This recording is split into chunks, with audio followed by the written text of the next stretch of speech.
In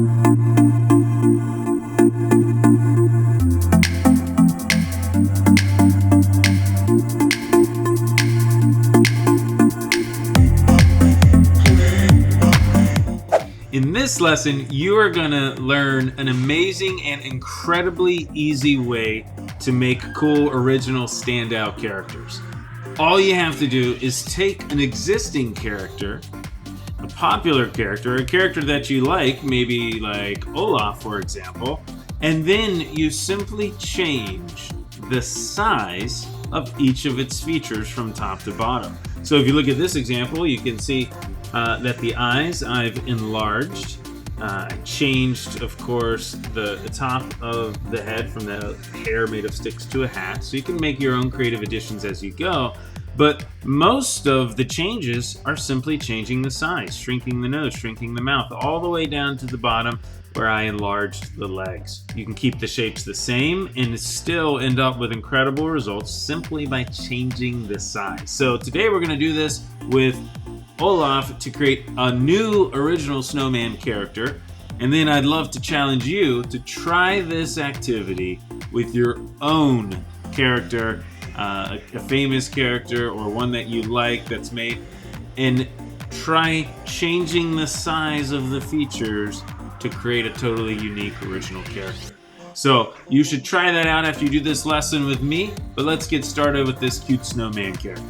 Alright, so let's get started with the shape for the head, and we could stick with Olaf's shape, or we could switch it up and use any sort of shape. Let's just do a half oval to keep things simple here.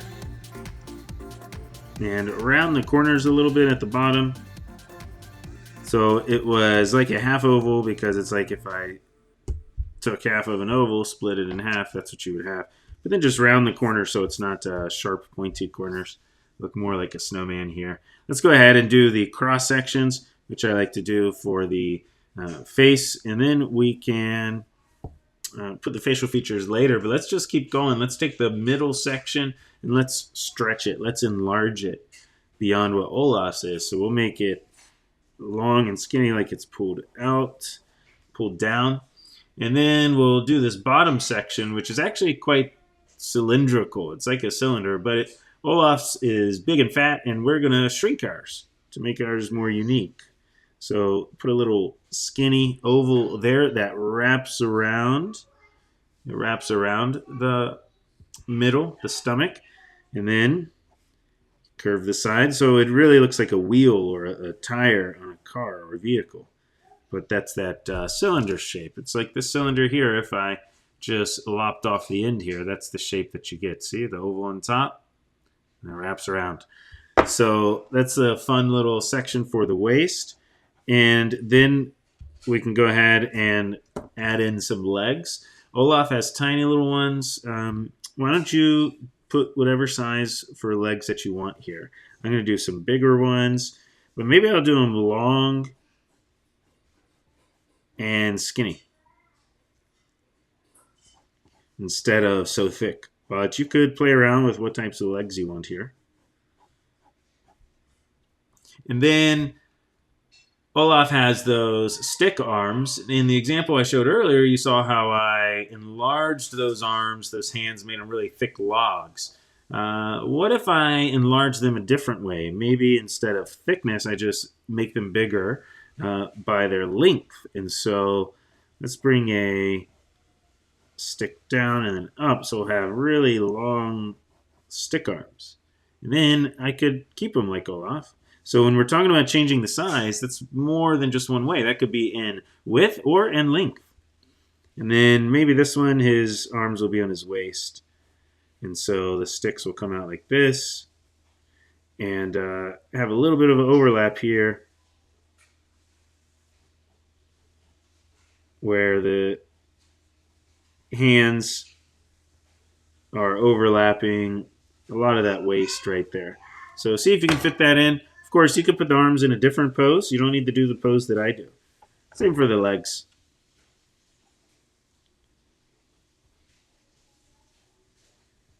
Let's get these long hands.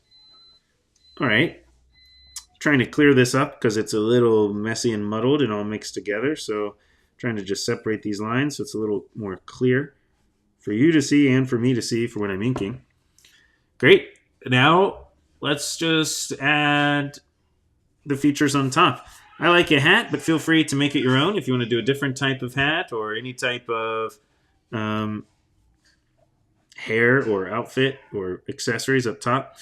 I'm going to try a top hat with the long line that sort of lops off the corner of the head, and then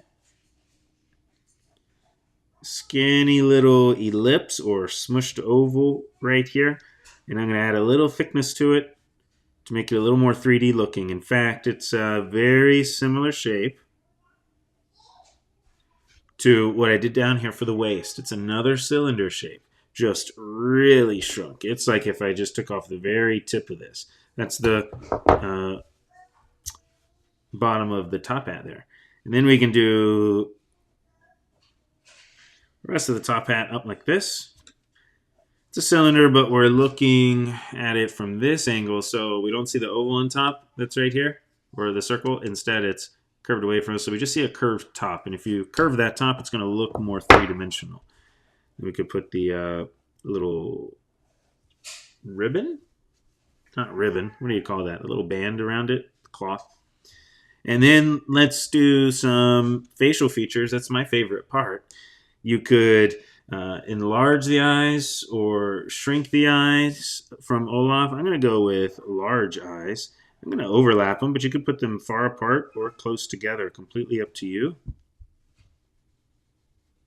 So feel free to really make this your own.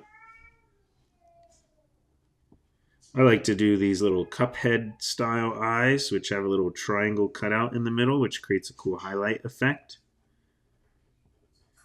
And then Olaf had a pretty big carrot nose. On mine, I made it small. Let's see. Do I want to make it bigger? Sometimes I test it out to see how it looks. What do you think? Put the one that you want. You want to make a big one or a skinny one? I think I'll go with long and wide. So I think I'll go with the big nose.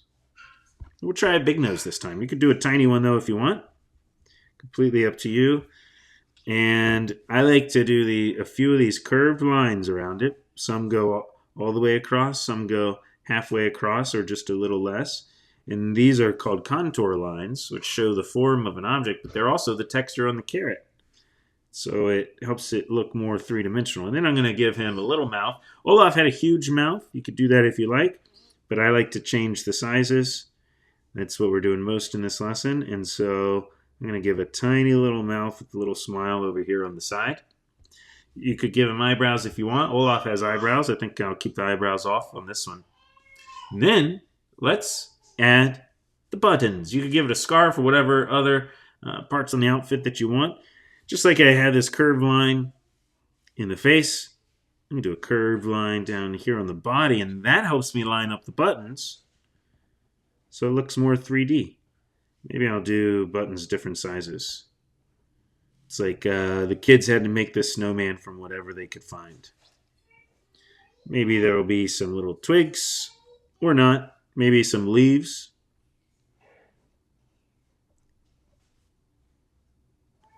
Coming off of the arms, off of these sticks. And let's see, should he have boots?